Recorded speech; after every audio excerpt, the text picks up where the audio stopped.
Okay, pretty much everyone gets at this point that the war in Afghanistan was a disaster in virtually every way that a foreign conflict could be.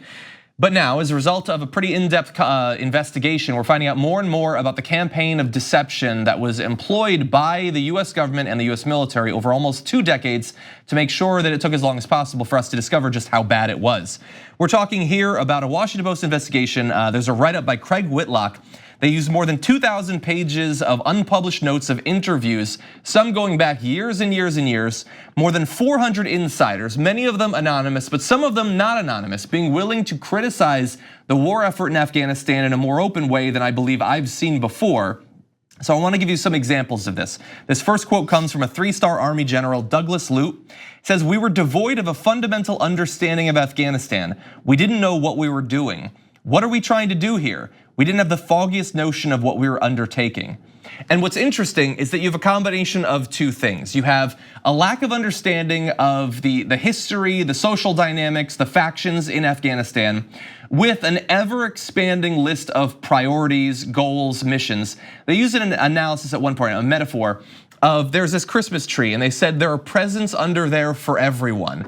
And those presents are a goal we have in terms of our foreign policy. And so we went in with one goal, and as soon as we got there, nobody knew how to pursue that one, and so they just started to proliferate.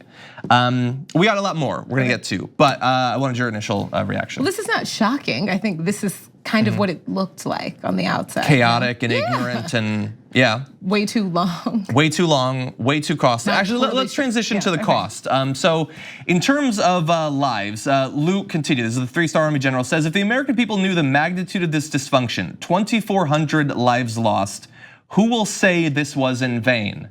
And that's one of the things too. As it got worse and worse, there was less and less of an ability or willingness to acknowledge how bad it was getting. And nobody wanted to tank their career by being the one general to point out that there was that the mission made no sense, the spending priorities made no sense. And so let's talk more about the deaths. Since 2001, more than 775,000 US troops deployed to Afghanistan, many of them multiple times. 2,300 died there, over 20,000 were wounded, but the deaths go far beyond that. Look at this little graph showing over 60,000 deaths of Afghan security forces, over 40,000 Afghan civilians. You see Taliban fighters and insurgents at over 40,000. You're seeing dozens of journalists and media workers, hundreds of humanitarian aid workers, NATO and coalition troops from other countries, contractors, and all of that. Actually, the US military personnel, while it's absolutely devastating that over 2,000 died, is one of the smaller groups there overall. And these, by the way, are US military numbers for these. So understand that they're unlikely to be overestimates, but there's a good chance they're underestimates, especially for civilian casualties. Yeah, my only thing is like none of this is surprising. And the fear, I think, for a lot of people for decades, even before this, is that this has always kind of been the story and that we haven't learned from this.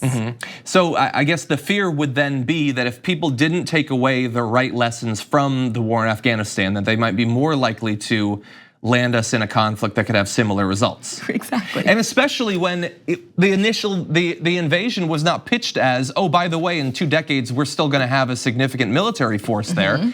And so look, I don't think necessarily that if they were to say, hey, Iran, let's do what we did to Iraq, I don't think a lot of Americans would sign on to that. But the American people have a level of trust in our elected representatives when it comes to war that I don't think is earned, and a willingness to be dragged along into a mission that's far broader in time and money and lives lost than it's initially pitched as. That's being chipped away, like that trust, don't you think? I hope so. I think that Iraq was really damaging to that, to politicians and military contractors that are looking for endless war. I think that they went too far for their own personal interests. When it was fake over, or when it was like what part do you think was most damaging?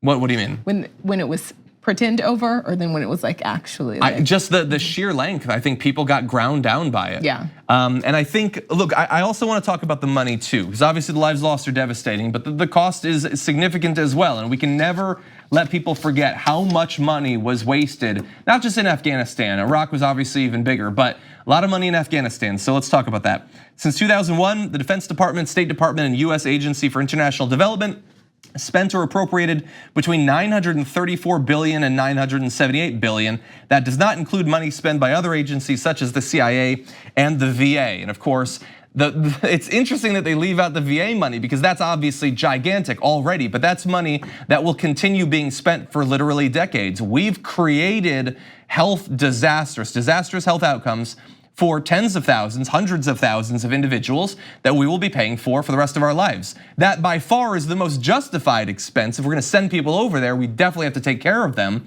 But they don't factor that in when they're pitching you on going to war. They never say, hey, by the way, in 40 years, we're still gonna be paying for this. And so it's easy to discount it.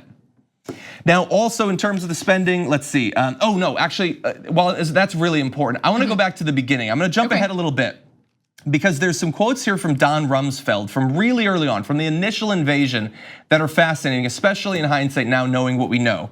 So back on April 17th, 2002, 6 months after the war started, he wrote, I may be impatient. In fact, I know I'm a bit impatient. We are never going to get the US military out of Afghanistan unless we take care to see that there is something going on that will provide the stability that will be necessary for us to leave. Help, with an exclamation point. That was 6 months in. We're 17 years plus later than that. Yeah. He says, I have no visibility into who the bad guys are. We are woefully deficient in human intelligence. That was September 2003. They didn't know. It was complicated then. It got more complicated almost constantly. That's terrifying. He wrote help with an exclamation point. Yeah.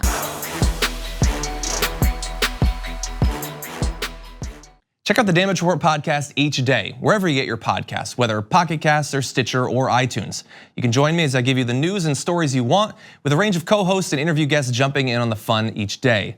Again, that's the Damage Report, wherever you get your podcasts. And if you get them at iTunes, don't forget to rate and review. Sometimes I'll read them live on the show.